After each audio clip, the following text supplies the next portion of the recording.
The night was meant to be ordinary. A quiet dinner, a simple meal, nothing more. But fate has a way of testing people when they least expect it. In the heart of downtown San Diego, Elena Ramirez stepped into her favorite Italian restaurant. After months of grueling deployments, she wanted just one evening of peace. She traded her military fatigues for a black dress and flats, hoping to disappear into the Friday night crowd. The restaurant buzzed with laughter, clinking glasses, and warm candlelight. Families filled the large tables, couples whispered across wine glasses, and for a moment, Elena allowed herself to feel normal.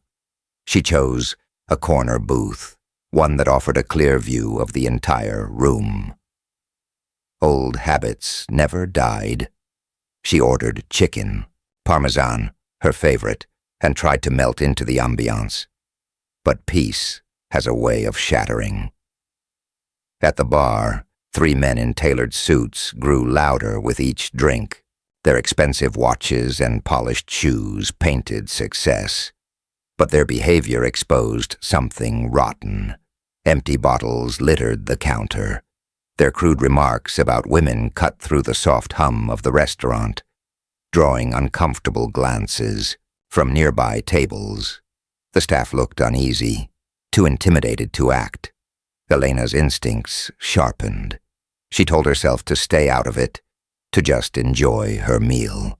But 20 minutes later, the men approached a young couple. The woman, barely in her 20s, flinched as one of them leaned over her chair, spitting vile comments. Her boyfriend tried to intervene with shaky words, asking them to stop. Instead, the biggest man, towering and broad-shouldered, yanked the woman out of her chair, gripping her arm like prey. Laughter erupted from his companions as the woman struggled to break free. The room froze. Diners stared.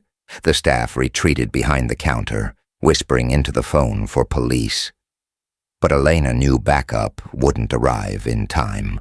The young woman's terrified eyes found hers. That was all it took. Elena stood, calm, steady, controlled. Every muscle in her body prepared for what was coming. She walked toward the men with deliberate steps, her voice slicing the tension like a blade. "Excuse me," she said firmly. "You need to let her go. Now." The men turned. Amusement flashed across their faces. The leader sized her up, towering over her petite 5'4" frame. He smirked. "Mind your business, sweetheart. Go back to your pasta before you get hurt." Elena's eyes never wavered. "This is your chance to walk away. Don't waste it." One of them swaggered forward, drunk and emboldened. "Or what? What's a little thing like you gonna do?" He shoved her shoulder, expecting her to flinch. That was his mistake. The moment his hand touched her, Elena's training surged alive. In a blur, she seized his wrist, twisted, and slammed him face first onto the floor.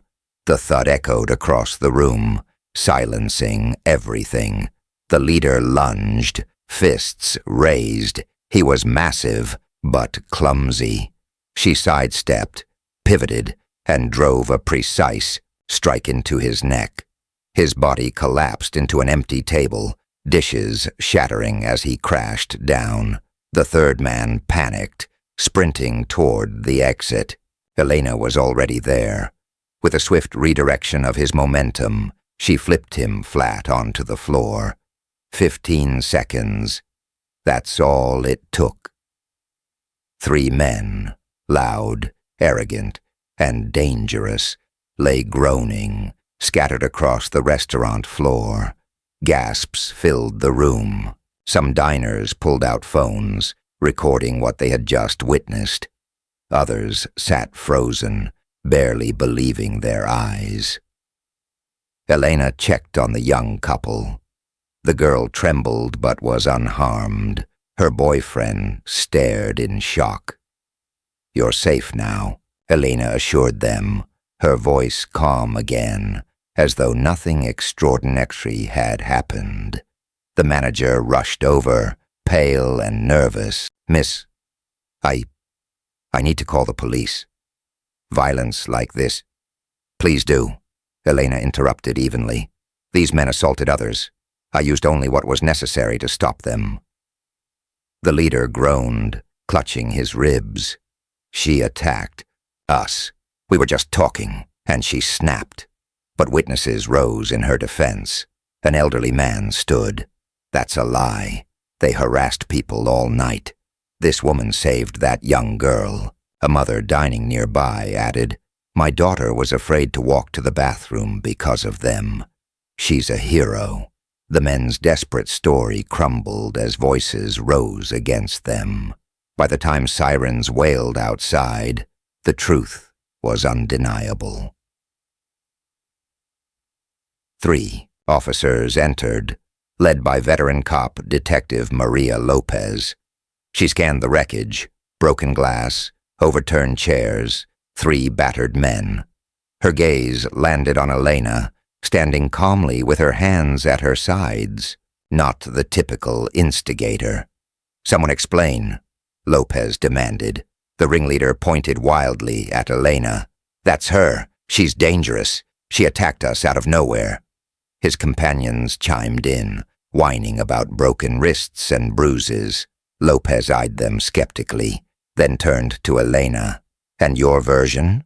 Elena spoke with clarity. "They were harassing diners. One grabbed a young woman. I asked them to stop. When they put their hands on me, I defended myself and others with minimum force." The manager backed her up. Witness after witness stepped forward. The young woman displayed red marks on her arm where she'd been grabbed. The boyfriend confirmed every detail. Then came the nail in the coffin. Security footage. Clear as day, the video showed the harassment, the grab, the shove, and Elena's surgical response. Lopez replayed the 15-second sequence twice, her eyes narrowing in admiration. Then she looked at the men. "Gentlemen, you're under arrest. Assault, battery, and disturbing the peace." The leader exploded. "This is insane. She broke us like twigs." "You're lucky she didn't do worse," Lopez shot back. "From what I see, she showed restraint you didn't deserve." As the men were cuffed and hauled out, whispers swirled among the diners. Who was this woman? How could someone dismantle 3 men so fast, so effortlessly? Lopez approached quietly. "I've been a cop 15 years. I've never seen control like that." "Military?" Elena hesitated. "Something like that. That night she refused the spotlight. She ate her reheated chicken parmesan, while patrons thanked her, some with tears in their eyes. The couple she saved clung to her hand, struggling to find words. By morning, the story was everywhere. Cell phone videos went viral. Headlines screamed about the mysterious woman who floored 3 attackers in seconds. Analysts slowed the footage, frame by frame, pointing out techniques only elite soldiers knew. Within days, the truth slipped out. Elena Ramirez, Petty Officer First Class, U.S. Navy, a decorated SEAL.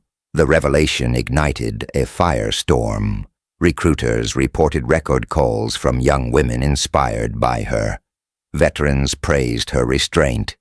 Talk shows debated her actions while strangers flooded the restaurant, eager to sit at her booth. The 3 attackers, their lives unraveled, jobs lost, reputations destroyed, guilty pleas in court. The leader served jail time.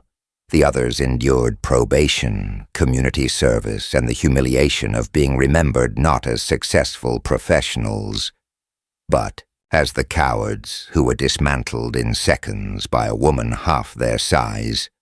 For Elena, it was never about glory. She turned down interviews, refusing to bask in fame. Her only statement was simple. I acted to protect innocent people. That's what we're trained to do, overseas or at home. Months later, the plaque still hangs inside the restaurant, right above her corner booth. It reads, "In honor of Elena Ramirez, whose courage reminded us that heroes don't wait for recognition. They act when it matters." And the legend of that quiet night in San Diego lives on, proving that sometimes an ordinary evening can become extraordinary, all because one person refused to look away.